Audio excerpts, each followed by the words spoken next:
शहरी आबादी पर बमबारी कहाँ की जंग है। तुर्किया के सदर ने इसराइल की कार्रवाइयों को कत्लेआम करार दे दिया। सालसी का किरदार अदा करने की भी पेशकश। रजब तैयब एर्दोगान का कहना है जंग की भी इखलाकियात होती हैं, लोगों की बुनियादी ज़रूरियात रोकना जंगी जुर्म है। अंकरा हमास को दहशतगर्द तंजीम नहीं समझता। दुनिया इसराइल की कार्रवाइयों पर आंखें बंद ना करे। उधर ईरान का सऊदी वली अहद से राब्ता, फ़लस्तीन की सूरत हाल पर बातचीत की। फ़लस्तीन के मामले पर तुर्क सदर और सऊदी वली अहद में भी राब्ता। सऊदी अरब ने OI का हंगामी इजलास बुला लिया। चीन का एक बार फिर इसराइल फ़लस्तीन तनाज़े के 2 रियासती हल पर जोर। चीनी वज़ारत ख़ारजा का कहना है फ़लस्तीन इसराइल तनाज़े का बुनियादी हल अमन मुज़ाकरात की बहाली है। उधर रूस ने भी फ़लस्तीनी रियासत के क़याम की हिमायत का ऐलान कर दिया। सदर पुतिन का कहना है अमेरिका ने बहरी बेड़ा भेजकर खित्ते की कशीदगी में इजाफा किया। अरब लीग ने भी इसराइल और हमास से आर्जी जंगबंदी का मुतालबा कर दिया। वज़ीर ख़ारजा का कहना है गज़ा की पट्टी तक इमदादी सामान पहुँचाने के लिए आर्जी जंगबंदी की जाए। पाकिस्तान के गजा में इसराइल की जहारियत की शदीद मजम्मत। तर्जुमान दफ्तर खारजा मुमताज़ ज़हरा बलोच ने हफ्तावार ब्रीफिंग में कहा गजा में शहरी आबादी को निशाना बनाया गया, मासूम बच्चे और ख़वातीन शहीद हुई। निहत्ते फ़लस्तीनियों पर इसराइल की तरफ से ज़मीन तंग की जा रही है। अक़वाम मुत्तहिदा से मुतालबा करते हैं कि सीज़ फायर की भरपूर कोशिश करे। मशरिक़ वस्ता में क़याम अमन वक्त की अहम ज़रूरत है। लिखता है पुलिस अब किराए की पुलिस बन गई, पुलिस की अब अपनी इज्जत नहीं। पुलिस और पटवारी का शाही सिस्टम खत्म। 70 तोला सोना कमेटी के केस में गैर मयारी तफ्तीश पर बरहम। कहा 1.5 करोड़ मालियत सोने का कोई इनकम टैक्स अदा नहीं किया गया। ये सोना कहाँ से आता है, इसकी कानूनी हैसियत क्या है। रियासत करप्शन और स्मगलिंग करने में मुआवनत करती है। इस केस में असल मुल्जिम तो पुलिस को बनना चाहिए। सुप्रीम कोर्ट ने गिरफ्तार मुल्जिम की जमानत मंजूर कर ली।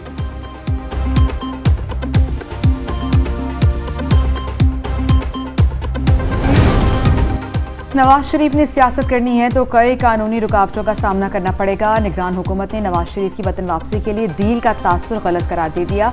वज़ीर-ए-आज़म अनवारुल हक काकड़ कहते हैं मुस्लिम लीग नून समेत किसी भी सियासी जमात के लिए कोई नरम गोशा नहीं। नवाज शरीफ PTI दौरे हुकूमत में अदालत की इजाज़त से बाहर गए थे। आसिफ जरदारी हों, नवाज शरीफ या चेयरमैन PTI, सबको अपने मुकदमात के लिए कानूनी हल तलाश करने होंगे।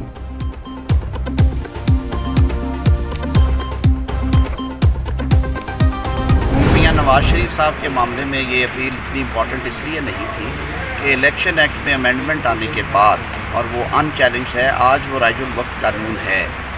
उनकी जो डिस्क्वालिफिकेशन की हद तक सुप्रीम कोर्ट की ऑब्जर्वेशन थी वो वैनिश हो गई, वो ख़त्म हो गई। नवाज शरीफ की नाअहली सुप्रीम कोर्ट की ऑब्जर्वेशन के बाद ख़त्म हो गई। नाअहली से मुतालिक इलेक्शन एक्ट में तरमीम के बाद नवाज शरीफ अब अहल हैं। नैब से मुतालिक केसेस पर कायद मुस्लिम लीग नून की वापसी पर देखेंगे। साबिक वज़ीर कानून आज़म नज़ीर तारड़ का प्रैक्टिस एंड प्रोसीजर केस के फैसले पर अमल। कहा खुशी है पार्लियामान के बनाए कानून की हौसला अफजाई हुई। सुप्रीम कोर्ट ने कानून को बरकरार रखा। अदालत उस्मा ने इस बात का अहाता किया है कि कानून साजी करना पार्लियामेंट का इख्तियार है। मेरे ख्याल में तो फैसला जो है मजमूई तौर पे ठीक फैसला है। नवाज शरीफ आएगा अब, ये बड़ा अच्छा सवाल है। अच्छा सवाल है। हाँ, इसके बावजूद आएंगे कि नहीं आएंगे, लेकिन मेरा सवाल आपसे जी कि जो फैसला है सब कह रहे हैं कि वो फैसला नवाज शरीफ के लिए अच्छा फैसला नहीं है। शहबाज शरीफ को ये फैसला क्यों इतना पसंद आ रहा है? पाकिस्तान तहरीक इंसाफ के सीनियर रहनुमा Asad Umar practice and procedure act case के फैसले से खुश, दुरुस्त करार दे दिया। इस्लामाबाद में मीडिया से गुफ्तगू करते हुए कहा फैसले के बाद ये अच्छा सवाल है कि नवाज शरीफ वापस आएंगे या नहीं। सुप्रीम कोर्ट के फैसले के बाद शहबाज शरीफ क्यों खुश है, ये मेरा मासूमाना सवाल है। एक फैसले पर तहरीक इंसाफ भी खुश है और शहबाज शरीफ भी खुश हैं।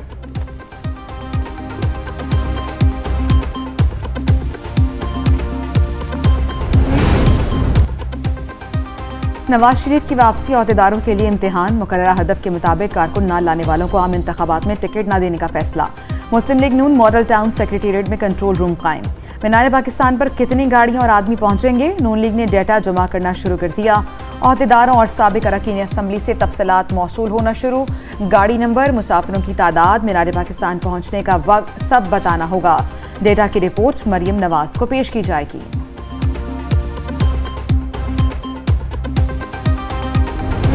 जेल से अदालत लाने के इंतजामात को देखना रियासत की जिम्मेदारी है। चेयरमैन PTI जिन केसेस में जमानत पर हैं जेल ट्रायल नहीं हो सकता। इंसदाद दहशतगर्दी अदालत इस्लामाबाद में तोड़फोड़ केस में वकील सफाई के दलाइल। कहा अदालती हुक्म पर पुलिस चेयरमैन पीटीआई को पेश करने की पाबंद है। प्रोसिक्यूटर की मुखालिफत। बोले पीटीआई खुद कहती रही कि चेयरमैन पीटीआई की जान को खतरा है, आज कहती है पेश करें। अदालत का सिक्योरिटी मामले पर सुप्रिंटेंडेंट अडयाला जेल को वजारत दाखिला से मुशावरत करके रिपोर्ट पेश करने का हुक्म। बुशरा बीबी की गिरफ्तारी से मुतालिक दरख्वास्त कबल अज वक्त करार। एहतसाब अदालत इस्लामाबाद ने महफूज फैसला सुना दिया। जज मोहम्मद बशीर ने कहा नैब को बुशरा बीबी की गिरफ्तारी मतलूब नहीं। हाई कोर्ट के फैसले के मुताबिक नैब गिरफ्तारी से कबल मुलजिम को आगाह करने की पाबंद नहीं। एहतसाब अदालत ने बुशरा बीबी की गिरफ्तारी से पहले आगाह करने की दरख्वास्त निपटा दी। दरख्वास्त जमानत को भी निपटा दिया गया।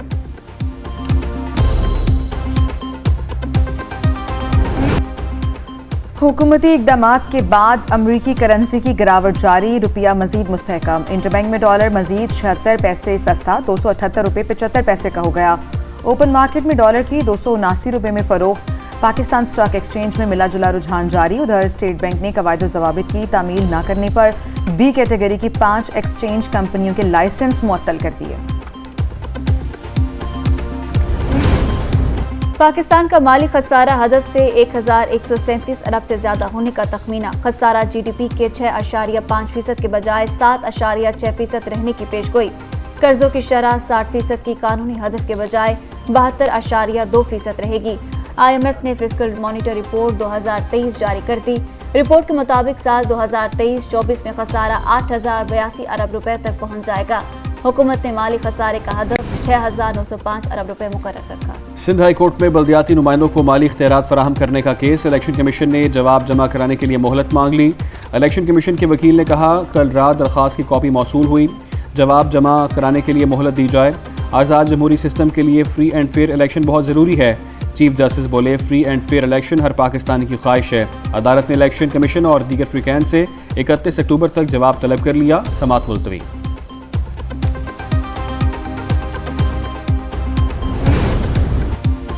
लिबर्टी चौक लाहौर पर जलसे की इजाजत दी जाए। पीटीआई ने लाहौर हाई कोर्ट में दरखास्त दायर कर दी। अदालत की डिप्टी कमिश्नर को कल तक दरखास्त पर फैसला करने की हिदायत।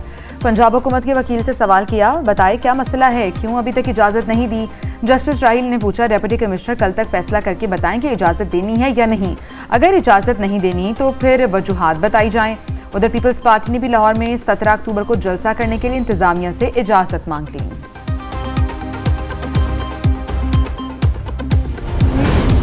डीजी रेंजर्स संघ का कच्चे के डाकुओं के खिलाफ जारी ऑपरेशन पर इत्मीनान का इज़हार। मेजर जनरल असर वक़ास का अंदरूनी सिंध का दौरा। कनकोट और कच्चे के इलाकों में जारी ऑपरेशन का फ़ज़ाई जायजा लिया। सेक्टर कमांडर की ऑपरेशन से मुतालिक ब्रीफिंग। डीजी रेंजर्स ने डाकुओं की सहूलतकारी में मुलव्वस अफराद की फहरिस्तें तैयार करने की हिदायत कर दी। कानूनी कार्रवाई का भी हुक्म।